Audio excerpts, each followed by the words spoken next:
Um aviso ignorado, um momento de descuido. Isso é tudo o que separou essas 6 pessoas de se tornarem as mortes mais estúpidas já registradas. Estes não são apenas acidentes bizarros ou tragédias inevitáveis. Eles são lembretes claros de que quando as regras básicas de segurança são ignoradas, as consequências podem ser absolutamente fatais. Era 22 de outubro de 2016, quando Hayley Monroe, de 29 anos, embarcou no voo 1847 para o que deveria ter sido uma viagem rotineira para visitar a família no meio oeste. Uma administradora de escritório extrovertida de Phoenix, Hayley era conhecida entre os amigos por sua natureza espontânea e tendência a quebrar pequenas regras quando conveniente. Sentada na poltrona 22C, um assento no corredor, Hayley conversou brevemente com seu colega de assento, um estudante universitário de 27 anos, que parecia concentrado em seguir todas as instruções de segurança à risca.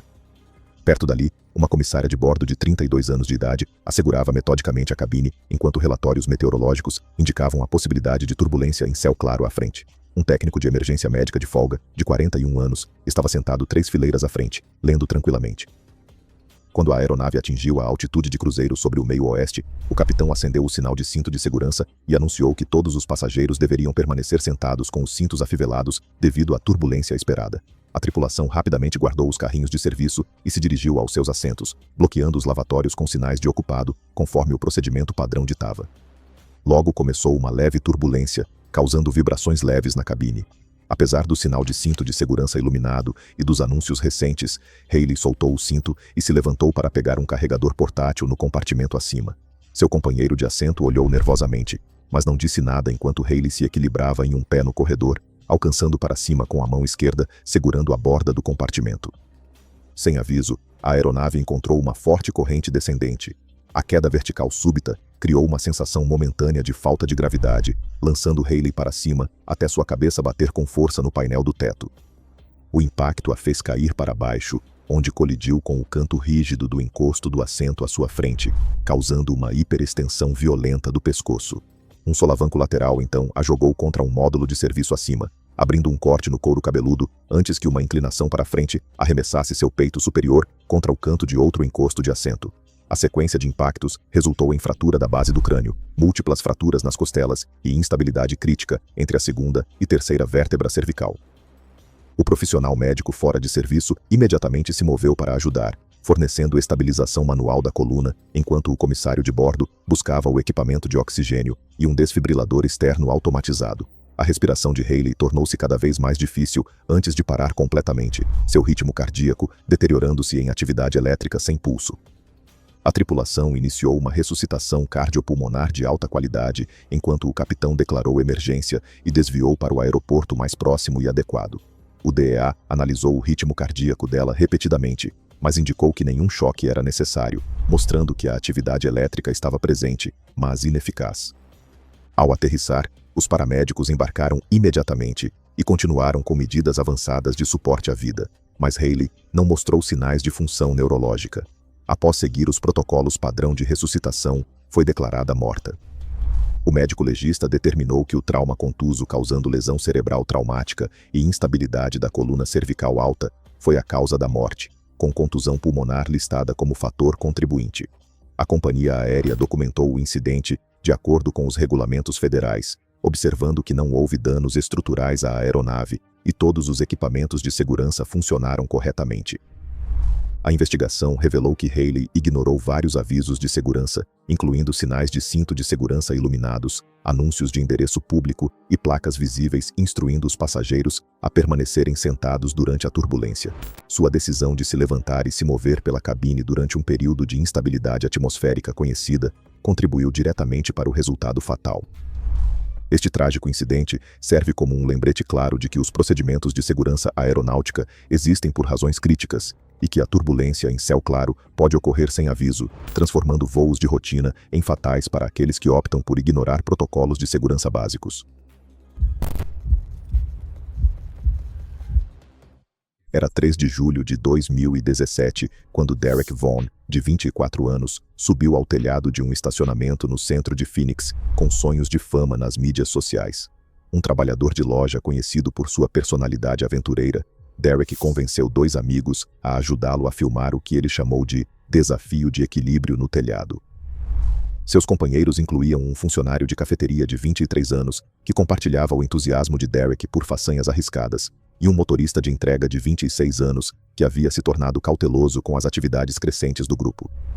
Um segurança de 54 anos, ex-militar, estava fazendo rondas programadas pelos níveis mais baixos do edifício.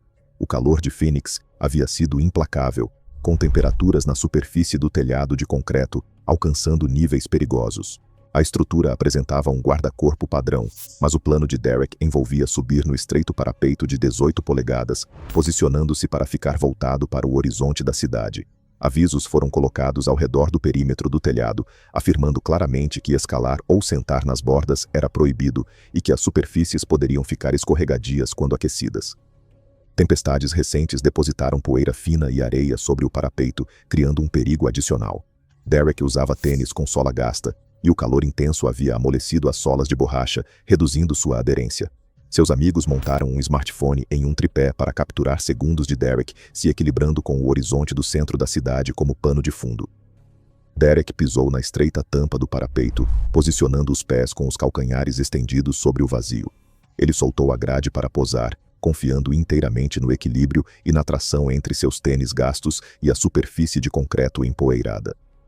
Uma rajada repentina varreu o telhado, combinando-se com condições ásperas para criar instabilidade. O pé esquerdo de Derek começou a escorregar, forçando-o a um alongamento desajeitado enquanto lutava para recuperar o equilíbrio no parapeito estreito. Apesar das tentativas desesperadas de agarrar o concreto aquecido, suas mãos não encontraram atrito suficiente. Seu centro de massa deslocou-se além da face exterior do prédio, e a gravidade tomou conta. Derek despencou pelo ar, primeiro atingindo um parapeito um nível abaixo, com força devastadora em seu lado direito. O impacto quebrou várias costelas e causou graves ferimentos internos, mas o momento o levou mais para baixo em um movimento de queda acelerada. O impacto final dele ocorreu no nível 6, onde ele caiu principalmente no lado direito da cabeça e do ombro. Testemunhas ouviram um único baque forte, seguido por um silêncio assustador. Os ferimentos de Derek foram catastróficos e ameaçadores à vida imediatamente. A parede do tórax dele colapsou por múltiplas fraturas nas costelas, criando um tórax instável que comprometeu severamente a respiração.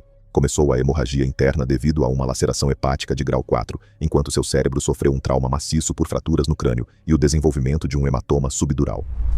Seus amigos imediatamente chamaram os serviços de emergência, enquanto o segurança descia correndo com um desfibrilador externo automático.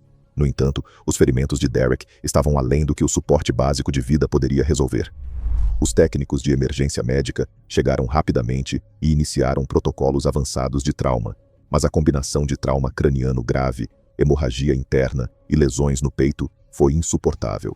Derek foi declarado morto no hospital após todas as tentativas de ressuscitação falharem.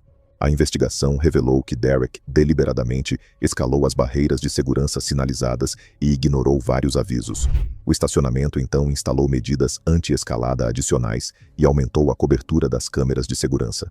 Esta tragédia serve como um lembrete sóbrio de que acrobacias nas redes sociais e comportamentos de busca de emoções podem ter consequências permanentes e devastadoras quando medidas básicas de segurança são ignoradas. Era 19 de março de 2016, quando Lila Patterson, de 31 anos, parou em um mirante cênico ao longo da costa de Big Sur, ansiosa para tirar a foto perfeita. Assistente administrativa conhecida por sua personalidade extrovertida e amor por aventuras ao ar livre, Lila estava em uma viagem de fim de semana com seu parceiro, explorando as dramáticas rodovias costeiras da Califórnia. Sua companheira de viagem, uma fotógrafa freelancer de 33 anos, havia sugerido este mirante por suas vistas deslumbrantes do oceano. Também estavam presentes um casal de meia-idade, ambos professores, e um voluntário do parque de 68 anos, um guarda florestal aposentado que educava os visitantes sobre a segurança costeira. O mirante apresentava vistas espetaculares do Oceano Pacífico, mas vinha com sérios perigos. Avisos alertavam os visitantes sobre bordas instáveis de penhascos formadas por formações de arenito erodidas e ondas traiçoeiras. Cordas de segurança marcavam zonas de visualização segura, mantendo os visitantes longe das áreas perigosas onde a ação das ondas tinha erodido a face do penhasco. A recente chuva deixou o chão traiçoeiro, com barro escorregadio cobrindo o solo perto da beira do penhasco. Lila usava sandálias da moda de sola plana, que ofereciam pouca tração em terreno molhado. Apesar dos avisos publicados e das barreiras de corda, Lila passou além da zona segura designada para uma vista desobstruída do oceano. O parceiro dela permaneceu atrás da corda de segurança, montando uma câmera com um temporizador. O voluntário do parque gritou para ela ficar atrás das cordas, enquanto o casal visitante decidiu que as condições úmidas eram arriscadas demais.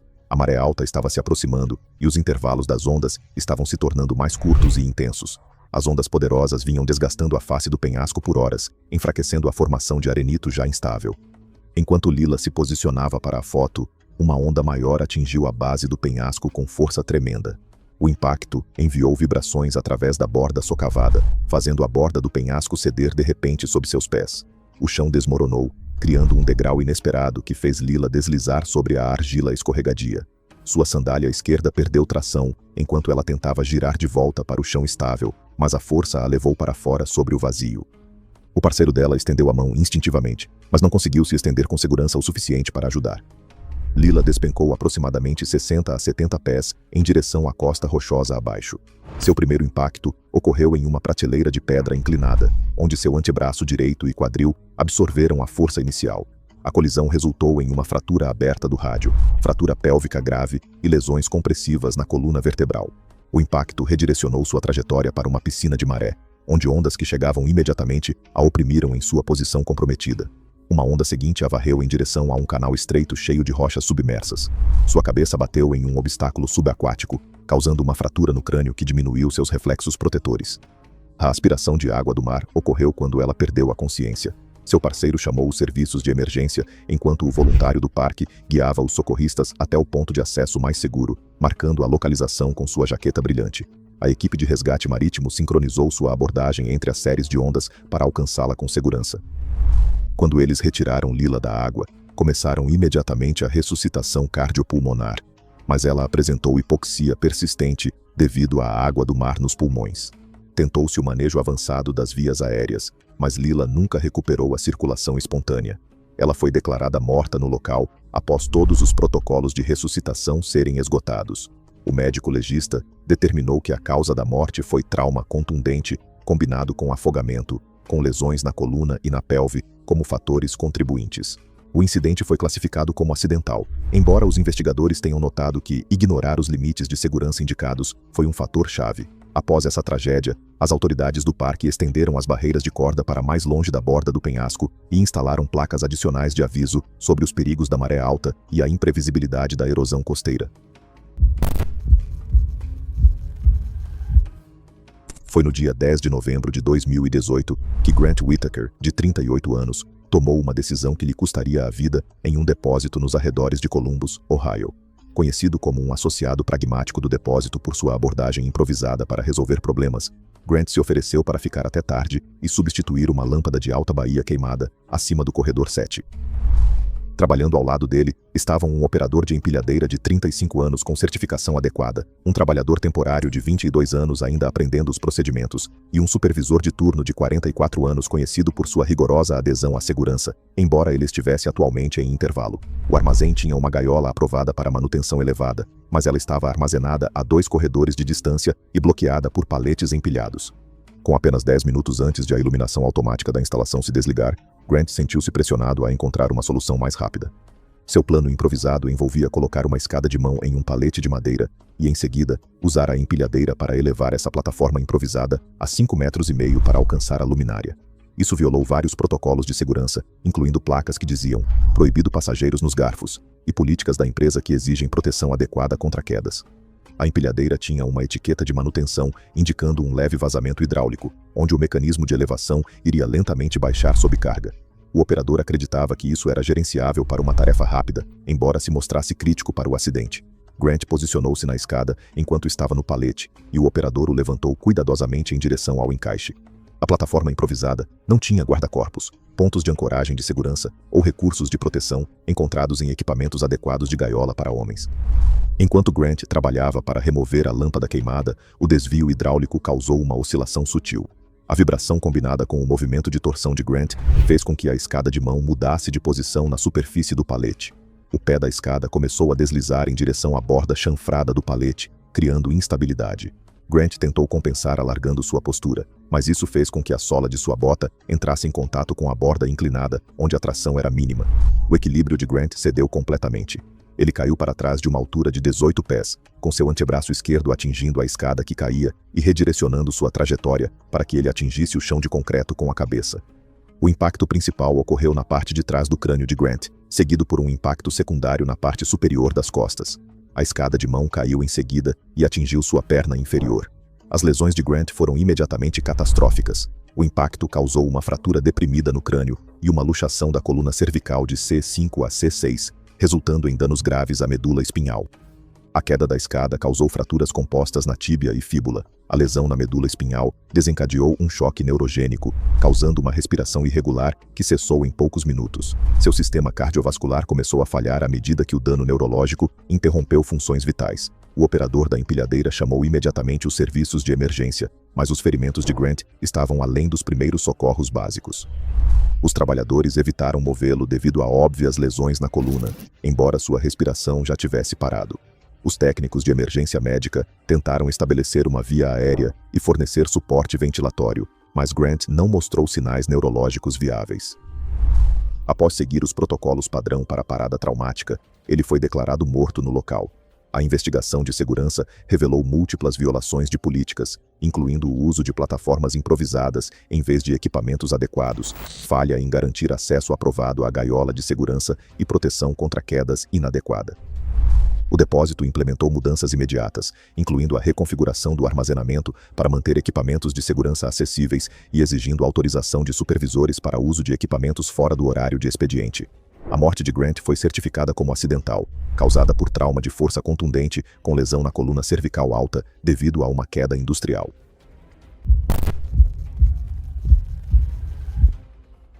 Foi em 8 de janeiro de 2015 quando Sabrina Cole, de 34 anos, tomou uma decisão fatal durante uma falta de energia brutal no inverno de Minnesota, que deixou seu apartamento em Minneapolis sem aquecimento por mais de 6 horas.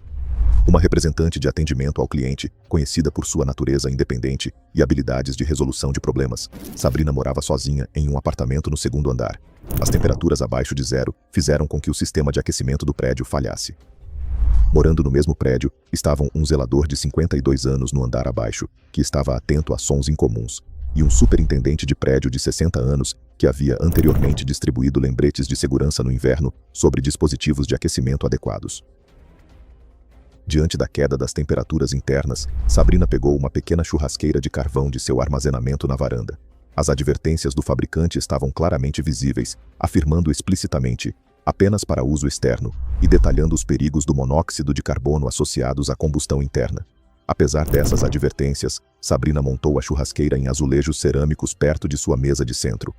Ela colocou toalhas nas frestas das portas para evitar a perda de calor e manteve todas as janelas fechadas contra o vento forte.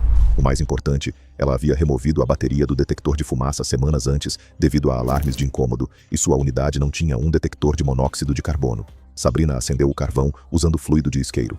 Sem ventilação e todas as aberturas vedadas, o processo de combustão rapidamente começou a consumir o oxigênio disponível enquanto produzia o mortal monóxido de carbono. O gás incolor e inodoro se acumulou no ambiente selado. O monóxido de carbono se liga à hemoglobina mais facilmente do que o oxigênio, reduzindo gradualmente a capacidade do sangue dela de transportar oxigênio vital para órgãos essenciais. À medida que os níveis de monóxido de carbono subiram, os movimentos de Sabrina tornaram-se mais lentos e a coordenação piorou. O envenenamento por monóxido de carbono muitas vezes imita a fadiga, fazendo com que as vítimas não percebam a deterioração de sua condição. Eventualmente, a privação de oxigênio atingiu níveis críticos e Sabrina desmaiou no tapete.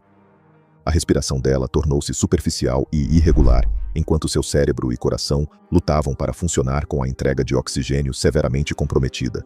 O carvão continuou queimando, mantendo altas concentrações de monóxido de carbono. O pulso de Sabrina enfraqueceu quando arritmias cardíacas se desenvolveram, progredindo, por fim, para uma parada cardíaca completa.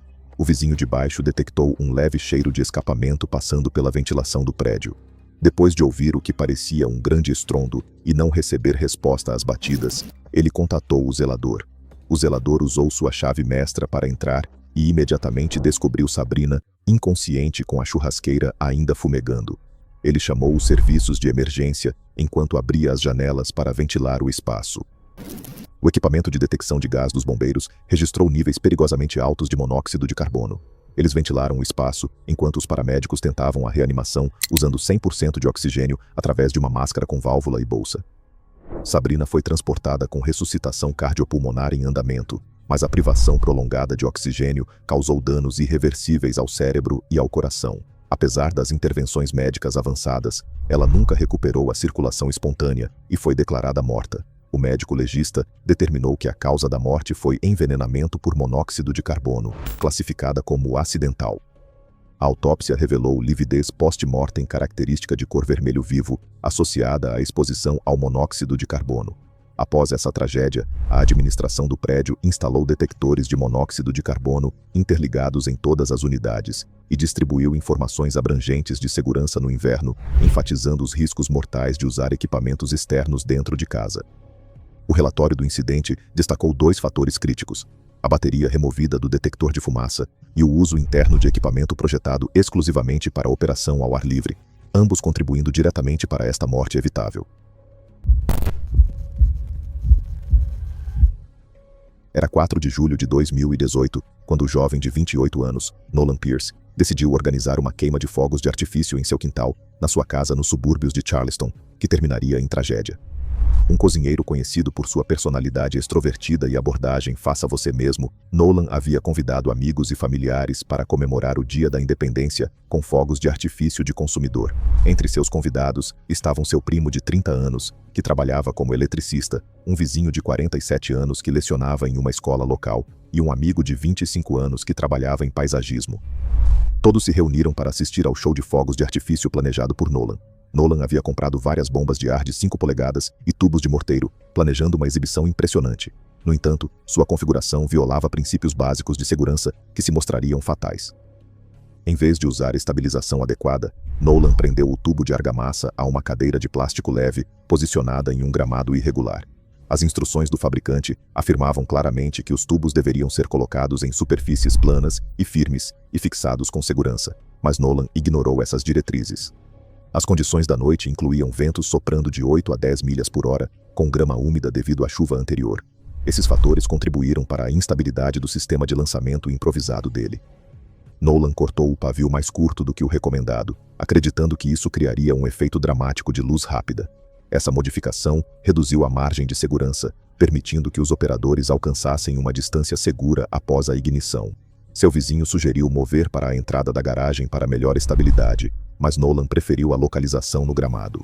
Os espectadores se posicionaram a menos de 6 metros, muito mais perto do que a distância segura recomendada. Quando Nolan carregou o projétil e acendeu a espoleta encurtada, ele recuou apenas alguns passos. O impulso inicial fez a cadeira leve se mover, inclinando o tubo de morteiro para longe da orientação vertical. A carga de propulsão do projétil não conseguiu fornecer impulso adequado para sair do tubo corretamente. Em vez de lançar para cima, o dispositivo funcionou na boca do tubo, criando uma explosão devastadora de curta distância. A onda de choque e fragmentos de alta velocidade da carapaça, tubo e cadeira atingiram o peito e pescoço de Nolan com força tremenda. A explosão ocorreu na altura do peito, maximizando o impacto em estruturas vitais. Nolan sofreu ferimentos penetrantes imediatos no peito superior direito e no pescoço inferior, com provável dano a vasos sanguíneos importantes, incluindo lesões na carótida e jugular. A explosão causou a ruptura do tecido pulmonar por ondas de pressão. Ele desabou imediatamente com sangue vermelho vivo, fluindo rapidamente de feridas no pescoço e no peito. Sua respiração tornou-se superficial à medida que suas vias aéreas foram comprometidas pelo sangue, e seu sistema cardiovascular começou a falhar devido à perda maciça de sangue. Seu primo aplicou pressão direta com toalhas, enquanto o vizinho chamou os serviços de emergência e afastou os espectadores dos destroços fumegantes. Apesar dos esforços para controlar o sangramento, as lesões vasculares eram graves demais para os primeiros socorros básicos. O pulso de Nolan enfraqueceu rapidamente e tornou-se indetectável à medida que a pressão arterial caía devido à hemorragia. A pele dele ficou pálida e fria quando o choque hipovolêmico começou. Os técnicos de emergência médica aplicaram curativos especializados, incluindo selos oclusivos no peito e uma gaze hemostática nos ferimentos no pescoço. Eles tentaram uma gestão de via aérea avançada enquanto iniciavam um transporte rápido. Apesar das tentativas agressivas de ressuscitação durante o trajeto, Nolan sofreu uma parada cardíaca devido à perda de sangue e ao trauma torácico. Todas as tentativas de restaurar a circulação falharam, e ele foi declarado morto ao chegar no hospital. O legista determinou a causa da morte como lesões por explosão com exsanguinação devido a trauma vascular cervical, classificado como acidental. A investigação revelou múltiplas violações de segurança, incluindo morteiros não seguros, comprimento do fusível alterado e distância de segurança insuficiente. A polícia documentou a cena e emitiu lembretes à comunidade sobre a segurança adequada no uso de fogos de artifício. A família descartou os fogos de artifício restantes e a associação de bairro posteriormente divulgou diretrizes abrangentes de segurança para futuras celebrações. Obrigado por assistir. Quer ver mais? Clique na sua tela agora.